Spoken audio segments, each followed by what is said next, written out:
we think here is that, which was investigated by some lab members of ours as well, that the stage 3 are the younger ones, which are less effective at foraging.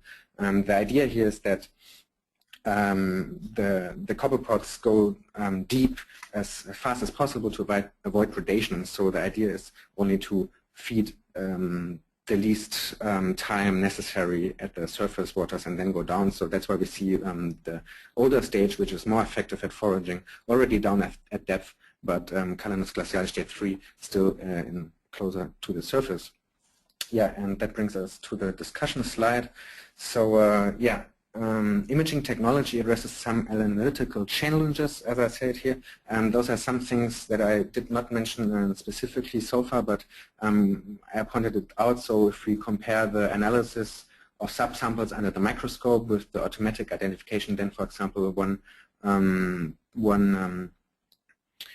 pro for the automatic identification is that we really analyze every single image, and we don't do subsampling. We know exactly the error of the model, as where we do not know so much about that by subsampling and through microscope analysis. And then we found out in our studies so far that Loki is effective at sampling key copepods and other taxa, I say here. So Loki is not perfect as we go to small mesozooplankton. So microcalanus and pseudocalanus can be overlooked directly when we deploy the system in the ocean. So yeah, that is something that has to be addressed in the future. And we see some very interesting phytoplankton, zooplankton dynamics already here with the nice coupling between chlorophyll A and the stages of Calanus, hyperboreus, and glacialis, for example. And as I mentioned here, that younger stages are still at the surface feeding and older stages already at depth. Yeah, and just one sentence about current and future work. So we are looking right now at applying this model to large scale transects that we did in the same area. So all the way north from the Lincoln Sea to northern Baffin Bay, where we see very nice gradients of phytoplankton and DMS and so on. And we want to look at how does that affect the zooplankton, or how does the zooplankton actually look like at the same time and at the same depth. And we even can look at taxonomic composition of in the phytoplankton and then with the Loki system also in the zooplankton. And then one other thing I pointed out that we could see the lipid or the fat sac in that Calanus hyperboreus, and yeah, that's actually something that we want to look at more quantitatively, because that is something that can be important for other modelers that have to know for their ecosystem models how much lipid, or what is the lipid content of, for example, stages that are already at depth. Okay, thank you very much. Here my acknowledgements. They're probably similar to Jordan's. Thank you for everybody working on the Amundsen and helping with the sampling and in the lab. Thank you very much. Any questions? Thank you. We have time for one question. So is your model and like technique can be working in systems that have higher productivity, or it's really something just developed for Arctic system where the productivity is low? Yeah, so well, I made this small. So in general, I would say that can also be applied in areas of higher productivity. I'm not exactly sure what it means, but for example, one example that we did is we went last year on the Healy for a very early cruise. It was the sub-ice cruise where we were hunting kind of for under ice blooms, and we were awaiting very dense phytoplankton and under ice algae growth. So if that question is like a matter of are there many phytoplankton objects in the image at the same time with the zooplankton, does the imaging still work?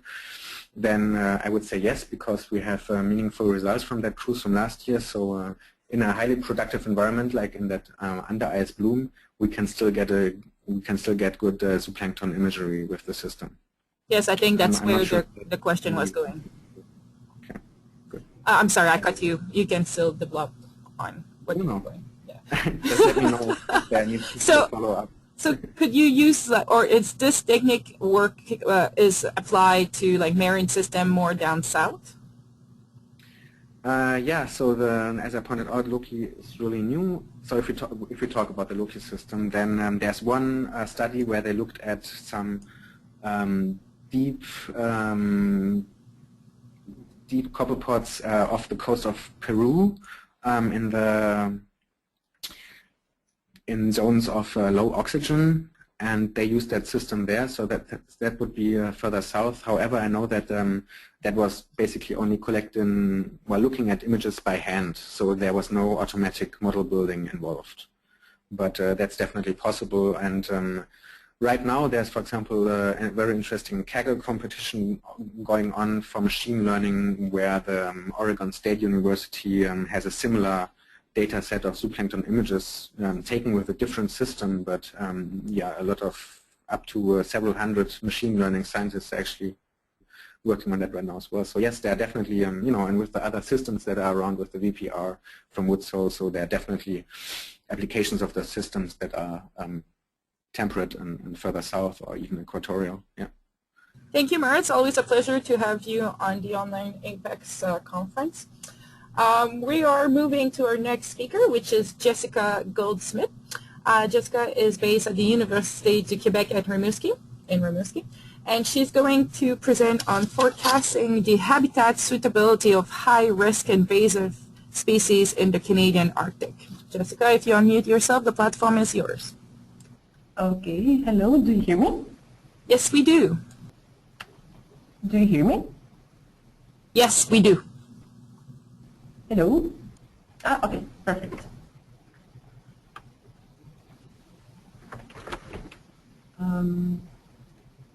Okay, there we go. So, thank you. Hello, everyone. Well, I'm here, yes, based at the Marine Science Institute in Rimouski, and this is the presentation of my second chapter of my PhD thesis that I'm doing in collaboration with Fisheries and Ocean and University of Manitoba in Canada and Astrid Tecnalia in Spain. And I will be presenting about how to forecast the habitat suitability of high-risk invasive species in the Canadian Arctic. So,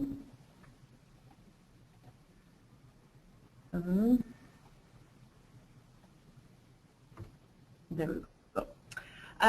So we have here this map. It shows what is the shipping traffic as it is in September in the present, taking as a baseline the last